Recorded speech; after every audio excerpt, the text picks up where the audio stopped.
Hello everybody, welcome back to part 5 of Let's Play Chrono Trigger, my ongoing series where I play through Chrono Trigger. Anyone who's been following me over the past couple of years knows I'm a huge fan of the game. It really defined my kind of childhood and adolescence as a Japanese RPG fan, and also has a really big impact on me as like a creative writer and artist and journalist as well. So I thought it would be fun to take that experience and play through the game. I'm doing a new game plus run with some really maxed out characters, max stats, max level, all the best weapons, stuff like that. So a really easy run through. Usually takes me 9, 10, maybe 11 hours to do a full new game plus run. We're about halfway through at this point on part 5. We're about to hit what I would say is probably the first like major like plot point and twist of the game that really kind of like rounds off Act 1 and sets us into Act 2 with Magus Castle.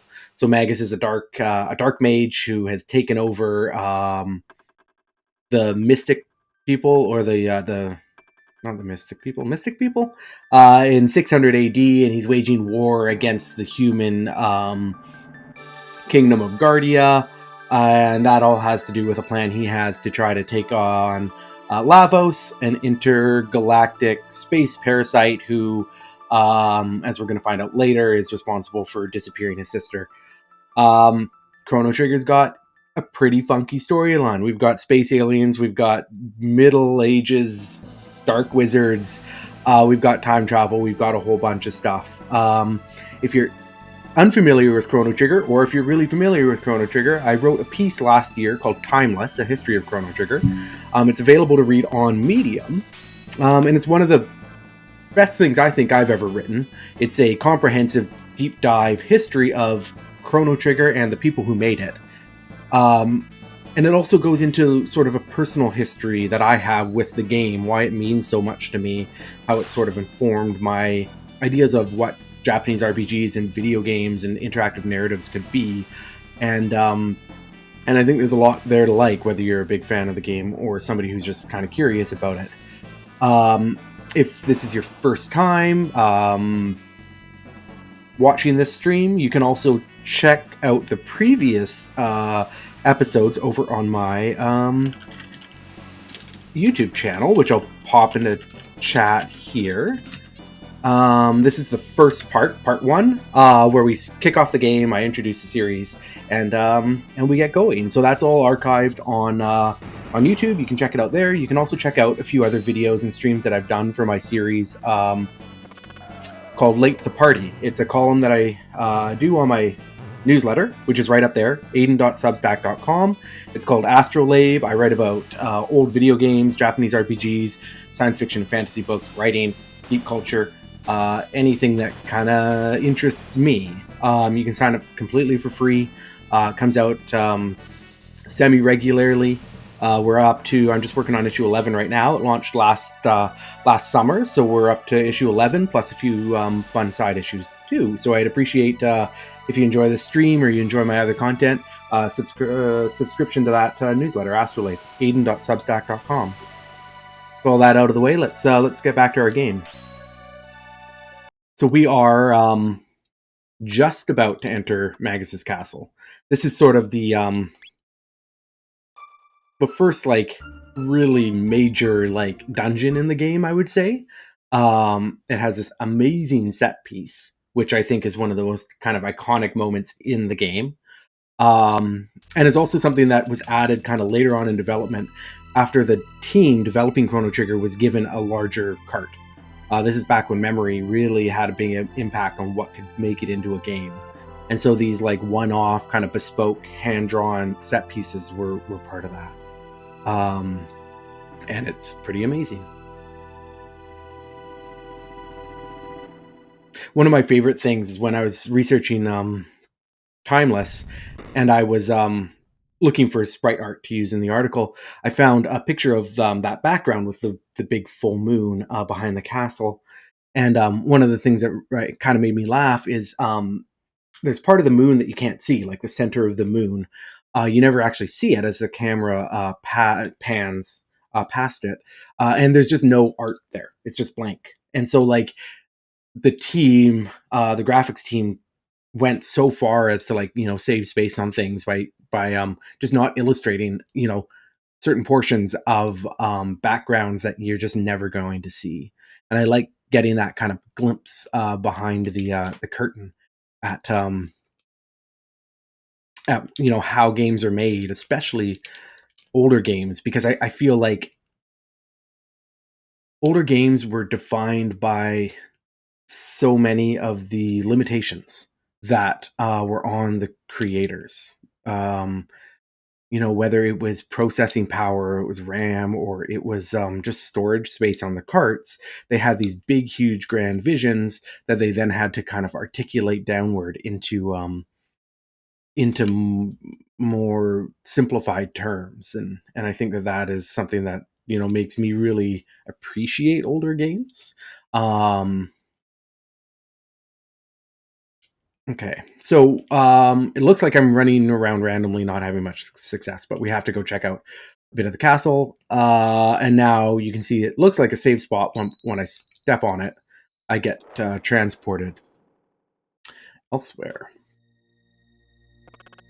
So here we have Ozzy. He's Magus's kind of lieutenant, I guess, left hand man. He's generally in there as comic relief, but right now he and his compatriots Slash and Flea are charged with kind of keeping Chrono and company busy. One thing I've always wondered is, right, at this point Ozzy says there's 100 monsters in Magus Castle. I've never actually counted, and I've always been curious to see whether there are actually 100 exactly, or if that's just Ozzy sort of being dramatic. I imagine I could Google that and find that out quite quickly and easily. But so I've got a souped up party. We're max level. I have a gold stud on Luca, so a lot of the battles in this playthrough are going to be just spamming the most powerful attacks to get through them, running past a lot of enemies.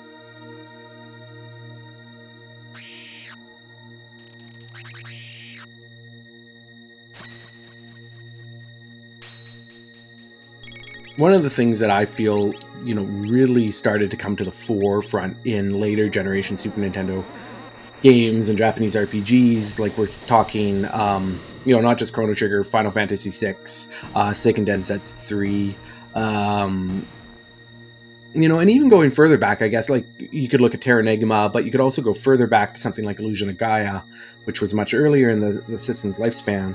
But in any case, during the Super Nintendo era, I feel like ambiance is something that was really starting to come to the forefront in terms of like world design, in terms of like sound design, graphics.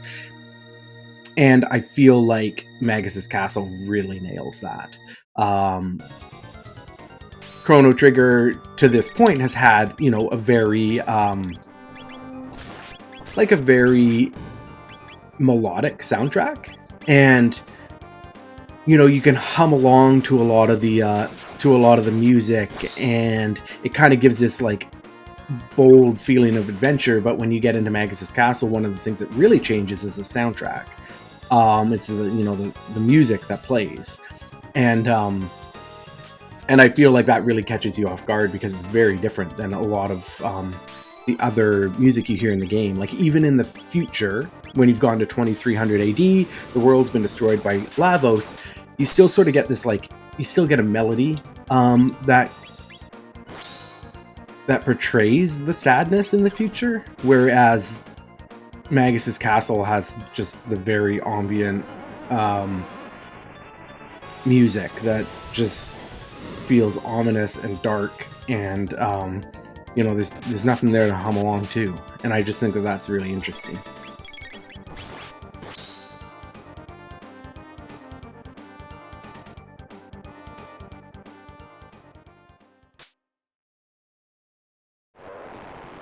So Slash is down. You can fight these two sub-boss battles in any order that you want to. You can fight Slash or Flea first. For no particular reason, I picked Slash.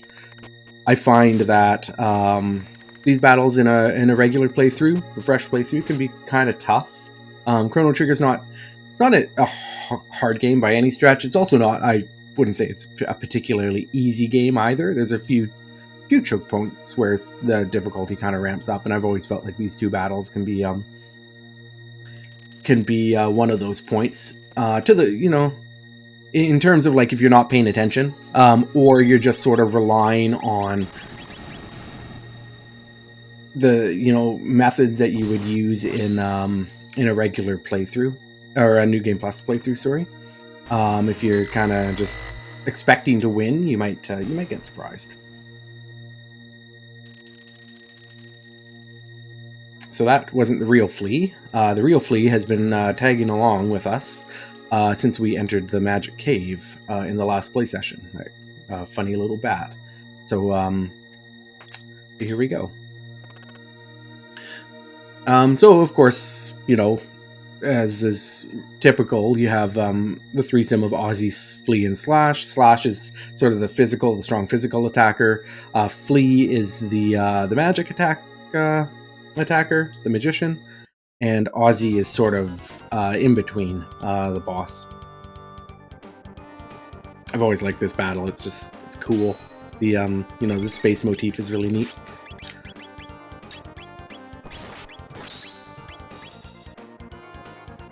It's kind of hard to, like, for people who weren't playing games back in, you know, the mid to late 90s, it's kind of hard to articulate like how impressive something like this space scene was back then. You know, it looks cool now, and I think anyone who appreciates retro games, pixel art, graphics, you know, can appreciate it. But like, just understanding like kind of how cool it was to see stuff like that back in the days is kind of hard to articulate.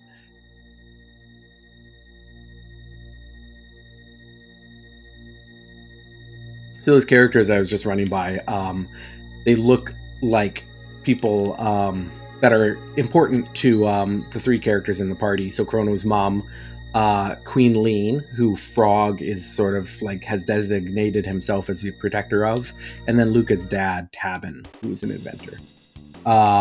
If you talk to them, they turn out to be monsters, and so there's no real need in a New Game Plus playthrough to talk to them.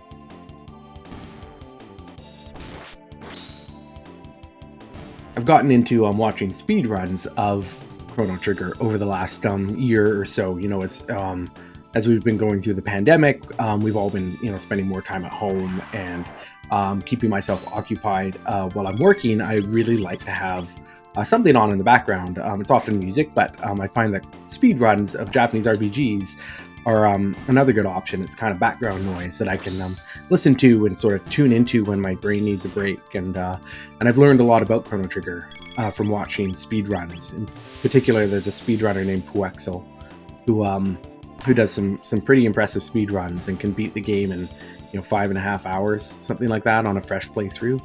And you learn a lot about you know, how the game mechanics work, how the battle mechanics work, a lot of strategy as well. And so that's always fun. I'm certainly not a speedrunner, but it definitely has given me some ideas of how to make New Game Plus playthroughs a little bit faster. You also just have people like, the speedrunners are just so familiar with the game that they you know, they interact with it and talk about it in ways that just don't even occur to a lot of fans, and so you get particular insights into it that you wouldn't get otherwise.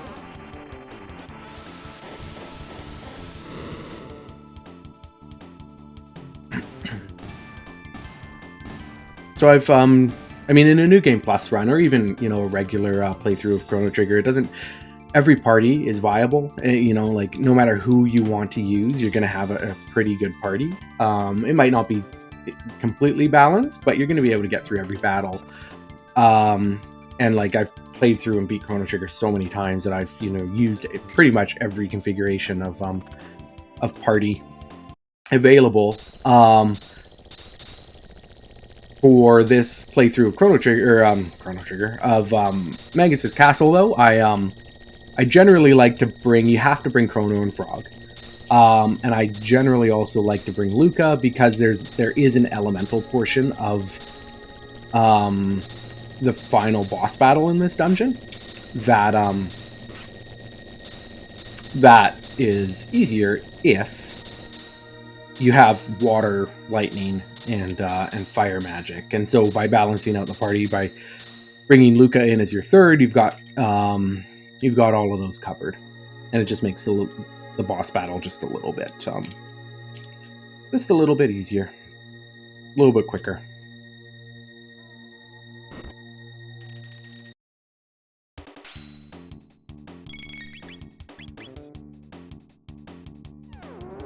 Magus Castle isn't particularly big in terms of like a big major dungeon in an RPG. Chrono Trigger in particular is a fairly, not a brief game, but it does have a lot of brevity and conciseness. There's the dungeons aren't overly humongous, especially compared to like how dungeons started to be designed in later generation Japanese RPGs. I find that starting with the PlayStation and then moving into the PlayStation 2 era, when we really started to get like more three-dimensional worlds, the battle systems started to get really or sorry, not the battle systems, but the dungeon design started to get really sprawling and big. And Chrono Trigger is a reminder of what it's like when these battles, when the dungeons are a little more tightly designed. Magus Castle is one of the biggest ones in the game, I would say, but it's also not particularly big. It's mostly slowed down because it's full of battles that you can't really avoid, and stuff like this room that I'm in right now, where you have Ozzy, who has this trap where he drops you down to the floor below, and you just have to keep on doing it. And one might think, after so many playthroughs of Chrono Trigger, that I might have memorized exactly where the holes are, but it's never happened. Probably never will happen.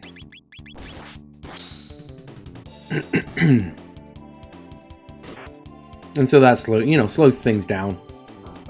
Makes it take just that much longer to get through the dungeon. But I like that about Chrono Trigger. I feel like one of its huge strengths is that nothing ever overstays its welcome. You're constantly kind of moving on to the next thing, whether that's a new dungeon, whether that's a new era, whether that's a new kind of story beat. Everything that you encounter kind of takes 15 minutes, 20 minutes to get through. And then like the major areas like Magus Castle or the Ocean Palace coming up, you're in there for maybe 45 minutes. And I think that that's a really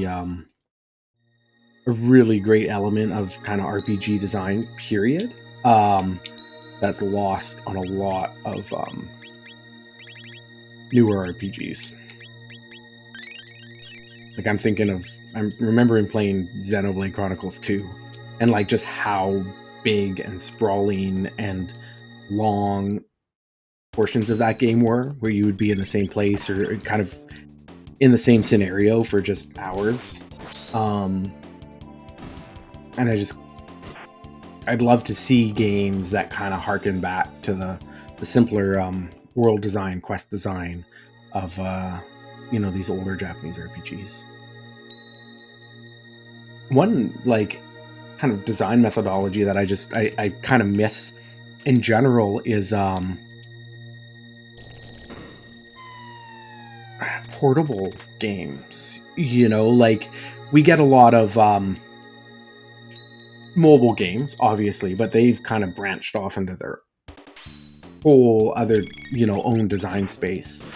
But ever since Nintendo kind of made the switch to the hybrid model for the Switch, we've kind of lost portable games. So like the 3DS was the last one where you kind of had this design methodology that was based around sort of more kind of bite-sized worlds, bite-sized play sessions. The idea that you're not necessarily always going to be playing at home or ever playing at home. And you can see some of that stuff on the Switch. I think Hades is a really good example that kind of reminds me of, you know, the gameplay space that we would see in the, you know, on the Game Boy or the Nintendo DS, Nintendo 3DS. But, you know, like, we're not getting, like, a game I've been thinking a lot about lately is Ghost Trick, which is just this amazing adventure, this amazing graphic novel, visual novel, with just gorgeous pixel art graphics and a fun story. And I know it's available on mobile. It's on iPhone and Android, I think. But I don't know. I would just like to see more of that.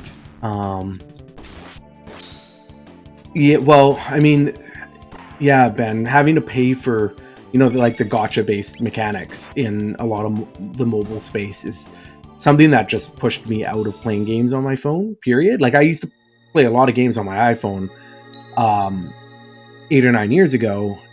I would, you know, you'd buy it for $6.99 or whatever, and then you'd get the game.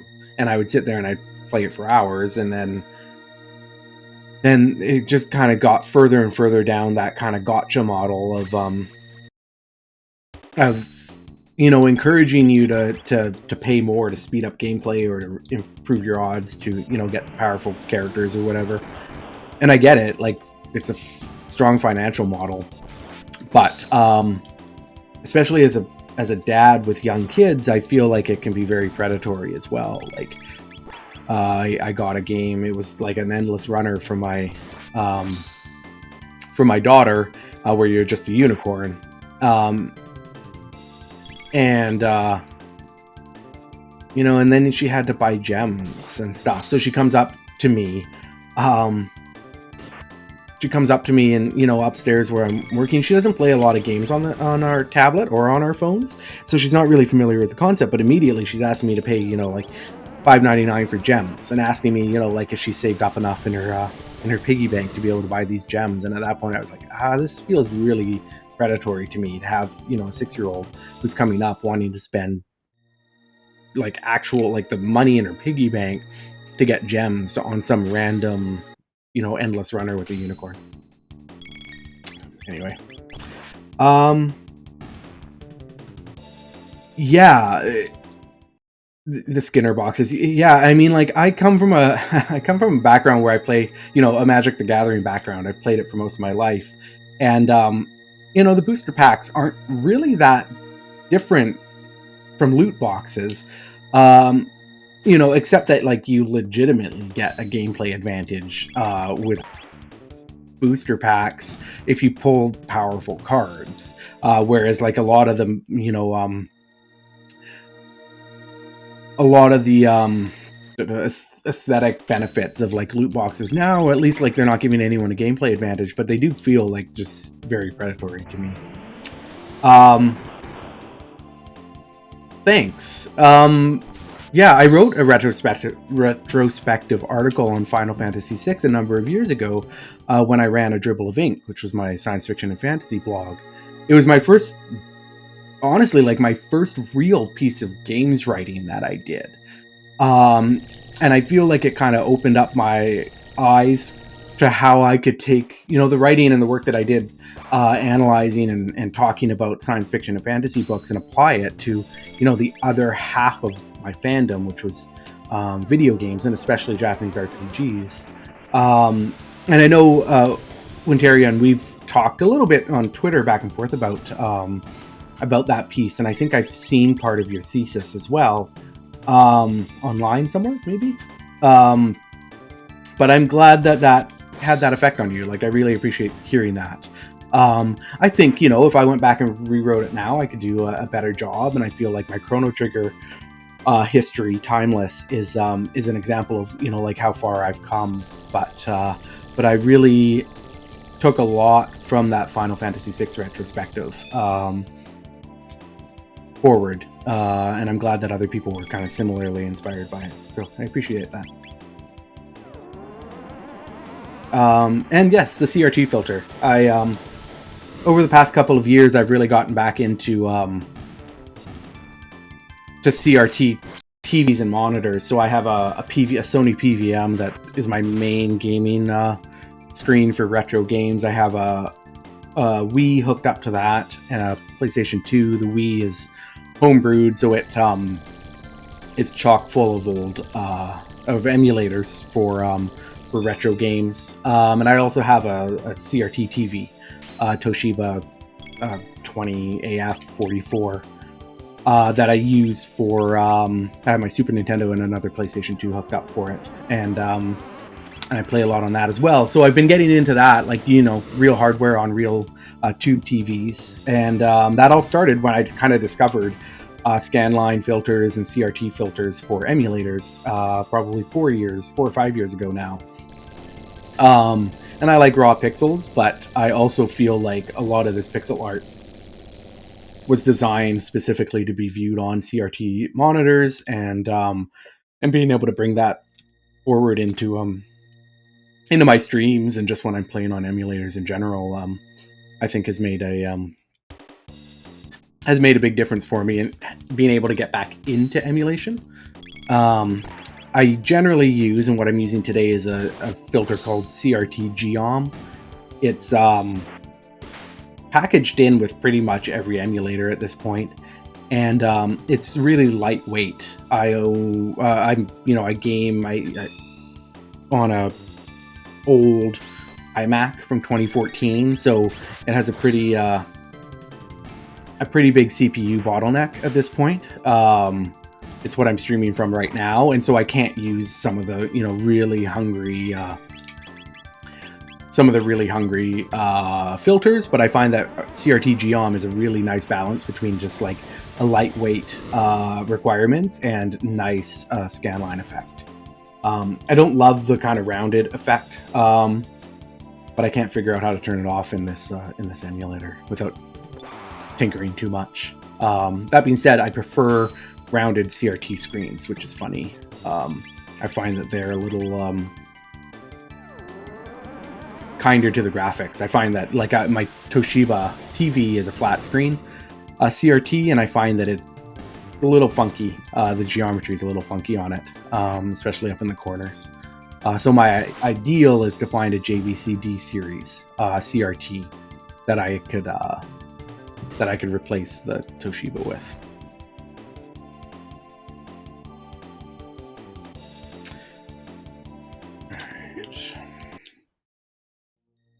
So we're almost at the end of Magus Castle here. This is one of my favorite fights in the game, because you kind of have to be clever, and the game rewards you for it. It also just kind of goes to show how Chrono Trigger also wasn't, it was a serious game, but it also wasn't taking itself too seriously.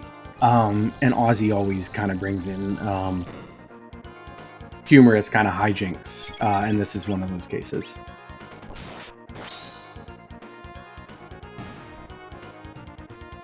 Yeah, that's right, Ben. It'll be up on YouTube later today, so you can definitely catch that again.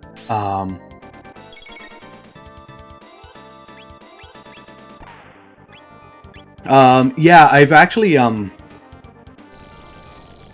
Wintarian, I've messed around with that when I'm using RetroArch. So I've gone into the config file, and I mean, you don't even have to go into the config file. RetroArch will allow you to tinker with all of those settings through its UI. I'm using a Mac emulator called OpenEmu, and it has a really nice kind of graphical user interface, really easy to use, but it also doesn't give you a lot of options to tweak those settings. So yeah, I would have to dig down into the CG file, but I haven't done that yet. It looks good though. When you take the curvature off and you take the kind of rounding off of the corners, it's just a really sharp CRT shader. I think like one of the ones a lot of people really like is CRT Royale Kurozumi, and it's a take on CRT Royale, which is also like a really great CRT filter that somebody then, Kurozumi, has then adjusted to look a lot like a Sony PVM. And it's really nice, but it's a big resource hog, so I don't use it very much. But I find that if you take the curvature off, take the rounded corners off of CRT Geom, they can look pretty similar. And CRT Geom is just a lot easier on your CPU. Okay, so here we are. There's 2 save spots. One teleports me, one is an actual save spot. I can never remember which is which. It would have been nice if maybe they made the teleporting, the teleportation ones, you know, like blue or something. But it's not a big deal, because if you step on the teleportation one, you just get to a different screen and then you can go back.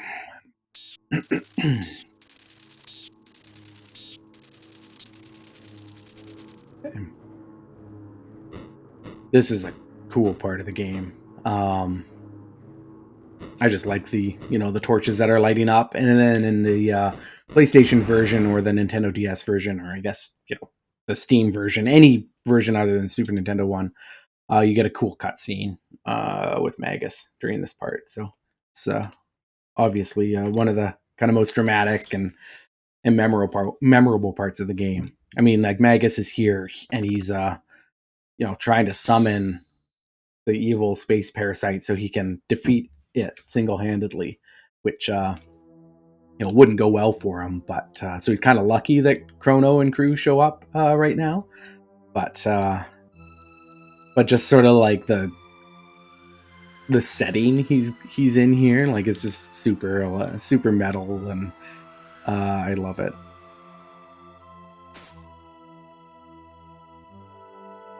This is one of the more challenging battles in regular playthroughs of the game. Magus has a lot of hit points, but also he can protect himself from different elements. And so if you don't, again, like, if you have Chrono, Frog, and Marl, you can, you know, heal until the end of time, but you're kind of, yeah, so you see he just got healed up by Luminaire. And if you only have water magic, for instance, you can get stuck in a cycle where he's always kind of got his water shield up, and you can do, you know, you have trouble doing a lot of damage. I also have to use the Masamune against him to take down his barrier, I think. Yeah, Ben, I think that's one of the things that Chrono Trigger does just really well, is it, like, it plays with so many tropes, but it does all of them well. Like, and I don't think that's necessarily, like, because they tried to go too deep or too complex. I think they leaned into a lot of tropes and just focused on executing them well. Like, you don't spend all that much time in any particular time period, but they all just, like, they all feel really easy, right? Like, they all feel really, like, well thought out, and they all make sense within the context of that era and in the plot points that kind of connect to that era. You know, even like Final Fantasy VI or other Japanese RPGs at the time, some of them, you know, like, you would look at Final Fantasy VI and, like, every town looks the same. There's not really different biomes. But Chrono Trigger has so much diversity across, like, it's, you know, like, every part of the experience, and being able to kind of, like, nail everything from the far future, like the post-apocalyptic, like, dystopia, to just the straightforward, like, 1000 AD, 600 AD, like, epic fantasy tropes is really cool. I even like that, you know, you go back to 65 million BC, and I think they could have done, you know, like, something really easy where it was just like, you know, there's just dinosaurs, right? But they introduced the reptites, and they introduced this idea of, like, hyper intelligent dinosaurs that gives that era its own feeling, while still kind of, like, aesthetically, like, really kind of nailing the whole dinosaurs and Neanderthals you know, squaring off type of thing, even though that obviously never happened in real life. One of the things that like I get a total kick out of is that, you know, in Chrono Trigger, you have all these different eras, and like the biggest jump, the second biggest jump is from 12,000 A or BC to 600 AD, so 12,600 years, and then it's like 65 million.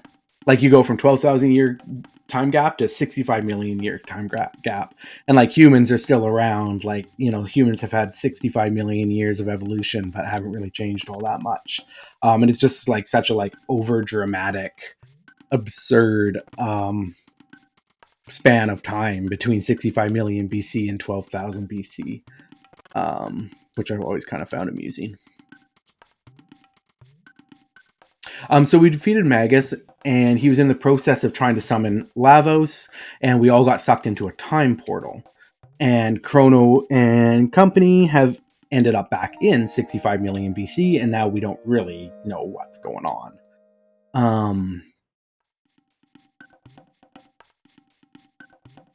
And so Kino's coming back in. We have to go fight the reptites that have attacked Laruba. Northwood is burning.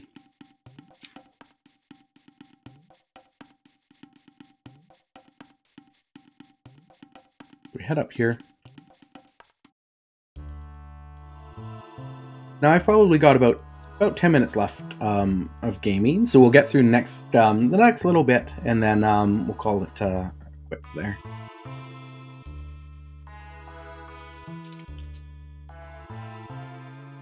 So this is like in 65 million BC, there are two tribes of humans, two groups of humans. There's the, you know, Isla's group, which kind of live out in the open. They're not afraid to get their hands dirty. And then there's the Laruba people who we're speaking with now, and they kind of hide away in the forest. They're you know, they don't believe in violence, they don't believe in fighting, and so they kind of stay hidden. But Isla accidentally led the reptites to their village, and they couldn't fight back. And now Isla's feeling bad for that. And so she's going to go after the reptites. To get there, we need a pterodactyl to go to the Tyranno lair, where we'll confront the leader of the reptites, Azala. As I said in the last episode of the stream, I really think Azala, like, she plays a very small part in Chrono Trigger, but I do think that her storyline is kind of one of the most interesting in the series. If you take, you know, Chrono Trigger and Radical Dreamers and Chrono Cross together, because it's very, like, what she's thrust into is just a sad, kind of helpless situation. You have a leader of a people who, like, you know, is very connected to humanity, kind of fighting against, or not humanity, sorry, but nature, and then you have humanity on the other side that she's kind of battling against, and you know, and Lavos comes and kind of wipes out her people, and there's not much she can do about it. And I think that, you know, like I said last time, like, for all its faults, I think one of the interesting things that Chrono Cross does is, you know, what would happen, what would the world look like if the reptites had become the dominant life form on the planet. You know, like, what would their emphasis on kind of the connection to the natural world look like as technology and culture and civilization advanced. And I think that's really cool, the way that Chrono Cross kind of follows that string, you know, all the way down to the conflict between, you know, like, science and magic, I guess, which is a theme that features heavily in Terry Brooks's Shannara series, which is another favorite of mine, and I'm only kind of making that connection now. But the idea that, you know, science and magic sort of coexist, but how do they live together, and is it, you know, like, inevitable that one sort of tries to supersede and supersede the other, or can they coexist? And anyway, back to Azala. She kind of starts that off. Like, I think she gets an unfair shake. But at the same time, she could probably, maybe not antagonize the humans quite as much as she does. One of the things, this is totally random, but I was thinking about it, and I've been playing some older Japanese RPGs just randomly here and there, and I think one of the things that Chrono Trigger does really well and why it feels so good to play even now, 25 years after it was first released, is it's free 360-degree movement for the characters. This was a time when you had a lot of games that were still on grid-based movement for characters. And some of the games are still fine, they're still totally playable, but Chrono Trigger really kind of brought in this like really smooth, fast, free-flowing movement to the genre in a major title that I think holds up really nicely. And even, like the grid-based movement even existed like into the PlayStation era. I recently played and beat Breath of Fire 4, which was like a late PlayStation game, and it had grid-based movement. I was playing a Pokemon game as well, and like it retained grid-based movement into the Nintendo DS era. But Chrono Trigger is just so fluid and smooth, just feels so good. And I think that's a big part of the reason why it feels great to play. So you can see up in the top right corner underneath the dialogue box, there we go. You can see the red kind of blinking star, which is Lavos. So Lavos hasn't arrived on the planet yet, but is about to. So we're going to hop on these pterodactyls and head on over to the Tyranno lair, which is the next like major dungeon in the game, and then we're going to save there, I think, because it's a bit of a longer dungeon again, but it also kind of importantly kicks off the next phase of the story, which is one of my favorites, and I think it would make for a good segment to cut off there. Plus, I got to get back to work. I do these streams on my lunch break every Tuesday. Chrono Trigger Let's Play about lunchtime Pacific Standard Time, so 11:30, 12 o'clock, somewhere around there. And I really appreciate everybody who joined me today. Further up in chat, you can find my YouTube channel where I archive all of these streams. I also have videos there for my Late to the Party column, in which I go on Twitter. I ask Twitter for advice or suggestions, or I do a poll on what old games to play, generally older Japanese RPGs or Super Nintendo games or whatever. Sometimes they're really good ones that I've missed and just never played, and so I kind of check those out for the first time. Sometimes they're notoriously like bad games that I've never played or tried to play. So I play those just like this for about 45 minutes or an hour, give my first impressions on stream, and then I write about it for my newsletter, Astrolabe.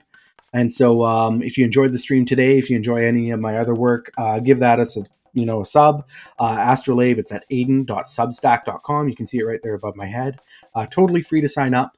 And, I appreciate the support. I appreciate you watching today. I appreciate everybody chatting in chat there. And I can't wait to do it again with you guys next time. So thanks so much. All right. You have a good day. Bye, everyone.